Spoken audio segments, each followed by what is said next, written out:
नमस्कार। कार्यक्रम नर्कको ढुङ्गामा यहाँलाई स्वागत छ। उपस्थित छु म शङ्कर भुषाल। कार्यक्रम नर्कको ढुङ्गा तपाईँ नेपालको प्रस्तुतिमा युट्युब च्यानलमा सुन्न सक्नुहुन्छ। कार्यक्रममा हामी चर्चित उपन्यासकारहरूका चर्चित उपन्यासहरू धारावाहिक रूपमा वाचन गर्दै जान्छौँ। आजको चौथो श्रृङ्खलामा हामी रमेश गौतम पालपालीद्वारा लिखित उपन्यास भाँचिएको लौरोको भाग 4 वाचन गर्दैछौँ।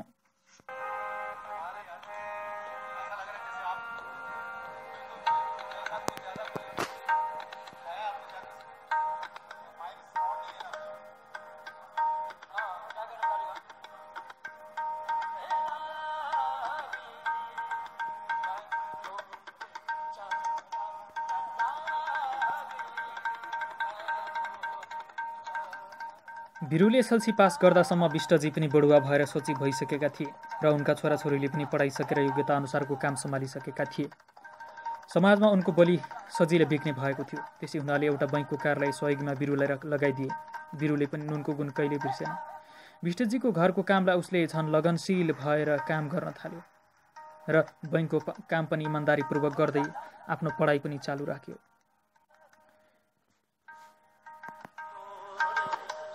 इमान्दारिता र लगनशीलताले नै प्रगतिको बाटो हो भन्ने कुरा वीरुले बुझेको थियो। विष्टको घरबाट सिकेको सबभन्दा ठुलो उपलब्धि यही थियो वीरुको।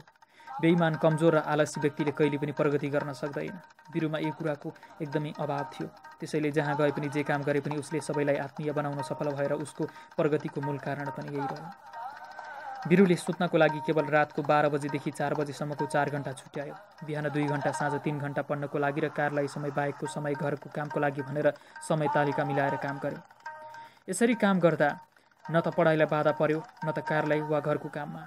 2 वर्षमा आइकम पास भयो भने तेस्रो वर्षमा त कार्यालय सहयोगीबाट एकैपटक हेड असिस्टेन्टमा ऊ पुग्यो।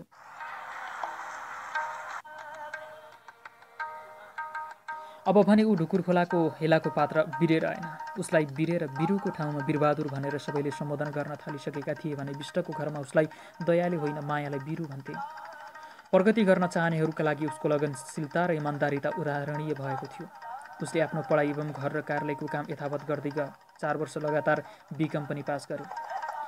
वीरबहादुरशील स्वभाव र व्यवहारले जति राम्रो थियो, रूप र जवानीले पनि त्यत्तिकै लोभलाग्दो भएको थियो। त्यसैले उसलाई आफ्नो बनाउन चाहने केटीहरूको पनि सूची लामै भएको थियो।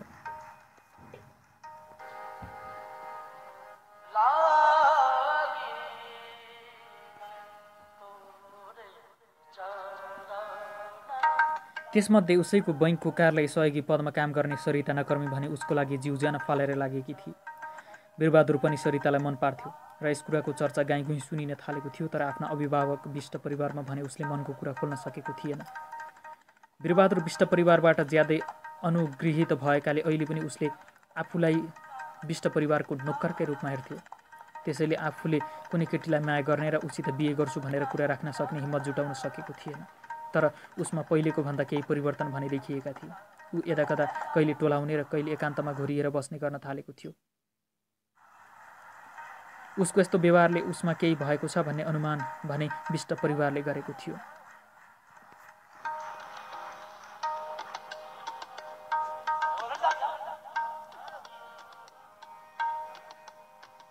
बतास चलेको नदेखिए पनि पात हल्लेको भने देखिन्छ। वीरबहादुरका हितैषी साथीहरू धेरै थिए। उनीहरू मार्फत केही दिनपछि विष्टजीका कानमा त्यो कुरा पुग्न पुग्यो।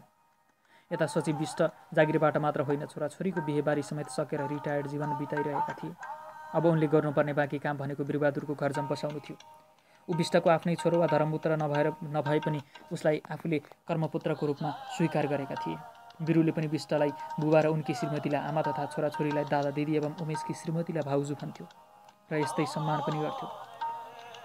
त्यसैले विष्टजीले वीरुको घर चम्पसाइदिनु आफ्नो कर्तव्य सम्झेका थिए। सरितासित उसले प्रेम गर्छ भन्ने सुनेर उनी खुसी भएका थिए।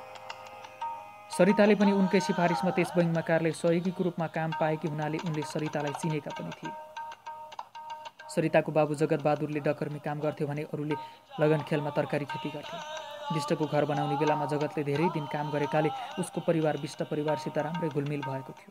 त्यही नाताले विष्टले सरितालाई जागिर खान मद्दत गरेका थिए र अहिले पनि विष्टजीको घरमा कुनै काम गर्नु परेमा जगतले नै गर्ने गरेको छ।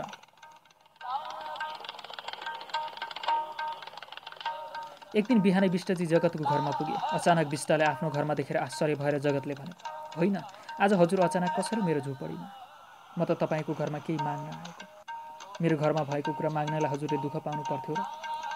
कसैबाट खबर पाएको भए म नै हजुरलाई मेरो चिज लिएर हाजिर हुने थिएँ। तपाईँले लिएर आउन सक्नुहुन्न कि भनेर म आफै आएको। हजुरले लैजान सक्ने, मैले पुर्याउन नसक्ने त्यस्तो के कुरा थियो? त्यही भएर त म आएको नि। आज्ञा होस् न त, त्यस्तो कुरा के रहेछ? म टक्राइहाल्छु नि। पक्का दिने भए भन्छु, नत्र भन्दिनँ। म यसै फर्केर जान्छु।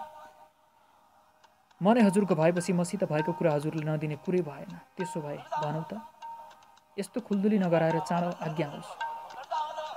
म सरिताको बिहेको कुरा गर्न आएको। दिनुहुन्छ त? सरितालाई मैले त जन्म मात्र दिएको हो। त्यसको राम्रो नराम्रो हेरचाह त हजुरबाटै भएको छ। हजुरले उसको नराम्रो हुने गरी कुनै ठाउँमा दिनुहुन्न, म ढुक्क छु। यस्तो मान्छेको को रहेछ जान्नेसम्म इच्छा भयो मलाई। मैले हुन्न भन्दिनँ। मैले त केटोलाई राम्रै देखेको छु। बिकम पास गरेको छ। बैंकमा सुब्बा सरहको जागिर खाँदैछ।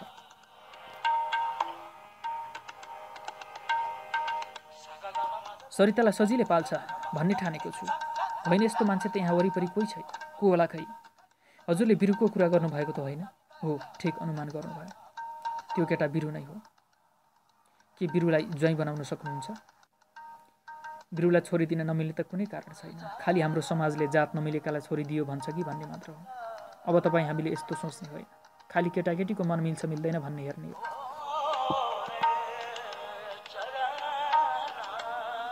उनीहरूको मन मिल्छ भने जात भनेको त्यस्तै मिल्छ, त्यसै मिलिहाल्छ। त्यसो भए एकपटक सरितालाई सोधिहाल्नु है। विष्टजीले मनमन भने, यो सोझो नेवारलाई आफ्नी छोरीको बारेमा केही थाहा रहेनछ। अनि उसलाई भने, हुन्छ, सरितालाई त सोध्नै पर्छ नि। केटाकेटीले मन नपराइकन त कहाँ बिहे गरिदिनु हुन्छ? जगतले सरितालाई, छोरी सरिता, यहाँ बाहिर आऊ त भनेर बोलायो। सरिता बाहिर आएर विष्टलाई नमस्ते गरी जगतले सोध्यो, छोरी, सचिवज्यू त तिम्रो बिहे गर्नु पर्यो भनेर आउनुभएको रहेछ। तिम्रो विचार के छ? अहिले के को हतार छ? छोरी, पढ्यौ लेख्यौ, जागिर खायौ, आफ्नो खुट्टामा अडिन सक्ने भयो। अब तिम्रो बिहे गरेर ठेगान लगाइदिन पाए मेरो मन ढुक्क हुने थियो। छोरी, अब तिमीले बिहे गर्नुपर्छ। सचिवज्यूले ल्याएको घर राम्रै छ। हजुरको त्यस्तो विचार छ भने मैले नाइनास्ती गर्न मिल्दैन। तर केटा को हो कुन्नी, कहाँको हो, हजुरलाई छोडेर म टाढा जान सक्दिनँ। तिमीले देखे जानेको र मन पराएको केटा हो बिरु, विष्टले भने। हजुरहरूले भनेको कुरामा मैले किन नाइ भन्छु र? होइन सचिवज्यू, मन पराएको केटा भनेको त मैले बुझिनँ। तपाईँकी छोरी र बिरुको हिमचिम छ। यिनीहरू एक आपसमा माया गर्छन्। त्यसै भएर त म यहाँ आएको सम्झिज्यू। मलाई त यो कुरा थाहै भएन। आजकलका केटाकेटीहरूको माया प्रतिदिन बार साइत हेरेर हुन्छ र? रहँदा बस्दा मन मिल्छ, कुरा मिल्छन् र माया प्रीति बसिहाल्छ। हाम्रा अमेरिकालाई यो कुरा थाहा हुँदैन। ल, जे भयो राम्रै भयो। अब सम्धि हुने भयो। के को सम्धि? म त हजुरको डकर्मी नि। अब पनि के को डकर्मी? अब त सम्धि भन्न परिहाल्यो। सम्धि भने पनि म हजुरको काम गर्न छोड्दिनँ क्यारे? काम गरे पनि नाता सम्धि हुने भइहाल्यो। नाता त हुने भयो नि।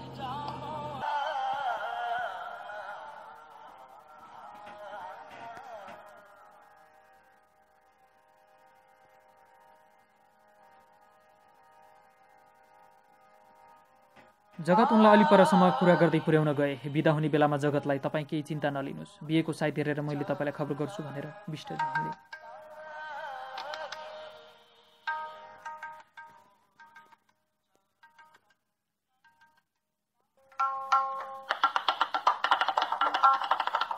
अहिले तपाईँ सुनिरहनु भएको थियो कार्यक्रम नर्कको ढुङ्गा। नर्कको ढुङ्गामा तपाईँ रमेश गौतम पाल्पालेद्वारा लिखित उपन्यास भाँचिएको लौरोको भाग 4 सुन्नुभयो। तपाईलाई कार्यक्रम कस्तो लाग्यो? प्रतिक्रिया, सल्लाह, सुझावहरू दिन नबिर्सनुहोला। कार्यक्रमको अर्को श्रृङ्खला भाग 5 लिएर हामी उपस्थित हुने नै छौँ। आजलाई भने म शङ्कर भुषाललाई बिदा दिनुहोस्। नमस्ते।